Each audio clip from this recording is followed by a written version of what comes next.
Welcome to the Jeremy Hill Show. If you're easily triggered, leave now because this is not the show for you. Now, ladies and gentlemen, I have a very disturbing show today. This episode is crazy. What would you do if I told you that a woman found out that her grandfather is actually her real father? Weird, ain't it? So I'm making this video out of educational purposes to teach you to look out for people touching your children. And the other thing is, I'm using this clip out of fair use. Let's go ahead and get started. You tell me what you think about it, ladies and gentlemen. Here we go. I was born into darkness. My mother was 13 years old when she met her biological father. She had no idea that her father was a pedophile. My mother went to visit her father over the summer of 1978. And when she... Now, I want to point this out before we go any further.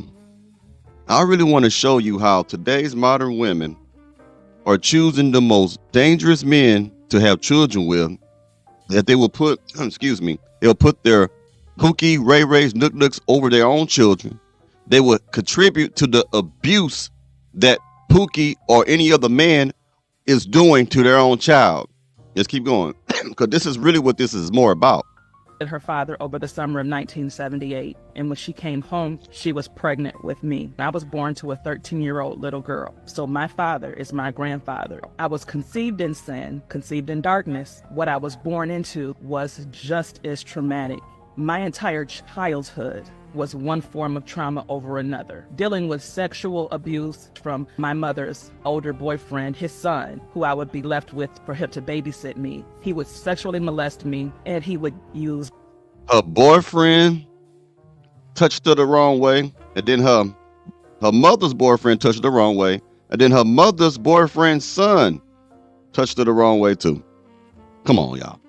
Dealing with sexual abuse from my mother's older boyfriend, his son, who I would be left with for him to babysit me. He would sexually molest me, and he would use religion to do it. He would tell me that I would go to hell if I did not perform, and then he would bribe me with food as a prize for performing. And I would always want my mother to ask, as the many times she caught him giving me prizes, I would want her to ask, what is that for? But she never did. My mother ended up separating from that man. She went from one man after another. In other words, her mama was a 304.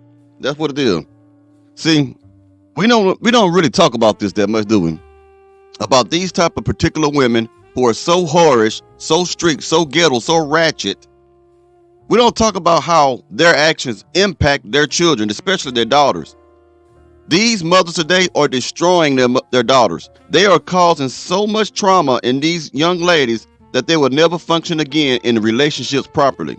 Let's keep going. From that man. She went from one man after another. I had begun to be the babysitter. I was 8 or 9 years old, being left at home for days at a time with a 4 or 5-year-old and a toddler, and then getting penalized via a beating if something was not right when my mother came home. I began to act out sexually because of the molestation, obviously, and I would always seek out older boys.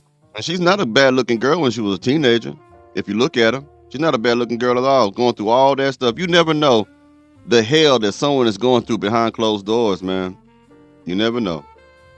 If something was not right when my mother came home. I began to act out sexually because of the molestation, obviously, and I would always seek out older boys to let them touch on me. And there was one in particular, and in this situation, I know that it was nothing but the hand of God who was protecting me from trauma that I would not have been able to overcome. But I remember leaving my sister and my brother, going down to his house with my friend, and we were both getting into trouble together.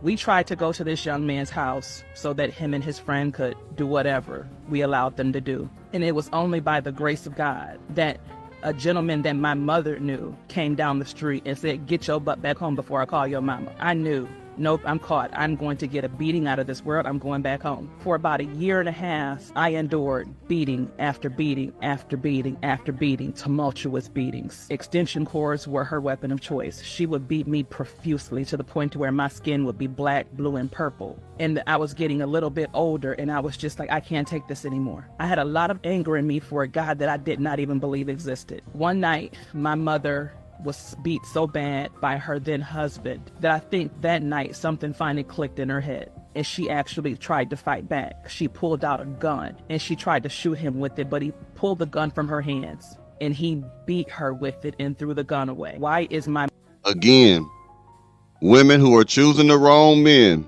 and then they want to blame us and say that all men are like this. We are not like this, ladies. This is the type of men that you choose. Okay? How many warnings will you get out of the black manosphere before you realize that the things that you are doing, the outcomes that you are receiving, are a matter of your fault? You make horrible decisions. You don't want what's right. You want what's right now. Ooh, girl, he could put on me. I want to feel good right now. You don't never vet the man. So, gentlemen, watch out for women like this who are desperate. Now, I'm not talking about this. She went through a lot of trauma. I'm not talking about this lady right here. I'm talking about her mother, man. Imagine finding out that your grandfather is your father. That's sick. And at not one time did her mother put anybody in jail. Not one police report was ever written. That woman's mother cared more about herself. It goes back to this attitude of self-entitlement that we see every day in today's modern day black woman. and threw the gun away. Why is my mother so weak? Why is she allowing this man to beat her? The morning after the beating, my brother and I were arguing because he wanted me to iron him a different pair of clothes, and he was at the bathroom door yelling at me. My mother's husband heard the argument. He went to my mother yelling at her, and she came into the bathroom with that extension cord, and she gave me a beating that was by far the worst beating that I had ever received. Looking back on it now, I now know and understand that the beating that I received was the beating that she wishes she could have given him for the beating that he gave her the night before. I was just done. My body was bleeding. I was bruised all over, welts were forming up on my body. But the emotion that I felt as I was running out of that house to get on the school bus was different from any emotion I'd ever. Hatred. That's what she felt. She felt pure hatred. That's not just anger. When you hate somebody, you will actually risk your own well-being in life just to hurt the other person because you hate them. That's what she felt right then.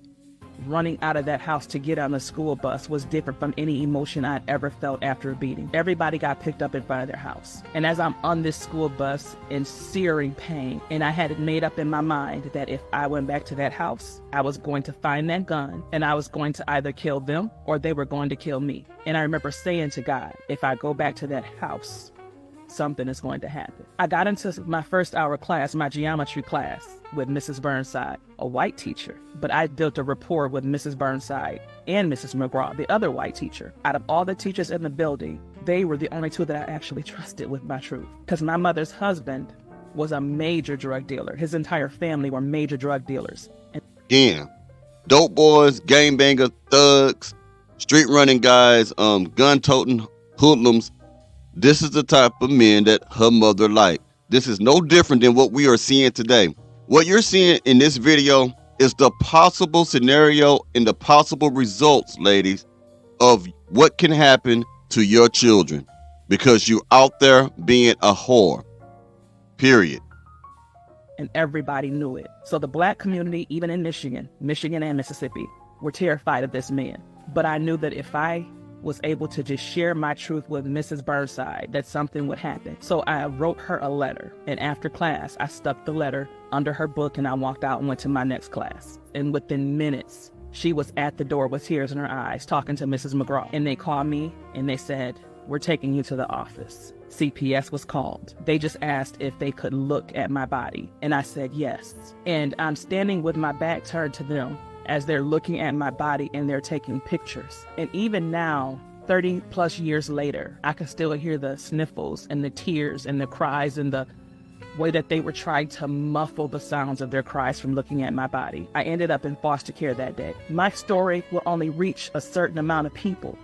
Your story will reach others. Your story will help others heal. If you start talking, if you start sharing, you will start to realize that you are not alone. Don't let the enemy keep you bound. We are more together than we are alone. And that's a horrible story. That's a real horrible story, man. Again, these women choosing the street dude. And don't even care about the fallout. Don't even care about what happened to the daughter or anything, or the son, none of that.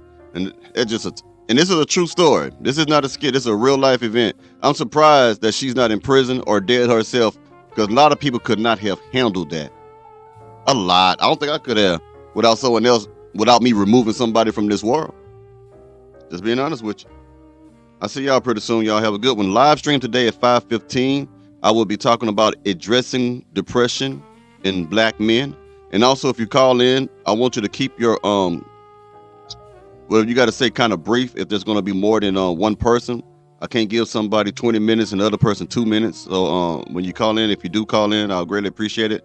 But let's try to do it in a decent order so we can give everybody a chance to explain their situation or their points of view about it. If no one calls in, that's fine too, but I'm just going to set the rules down right now.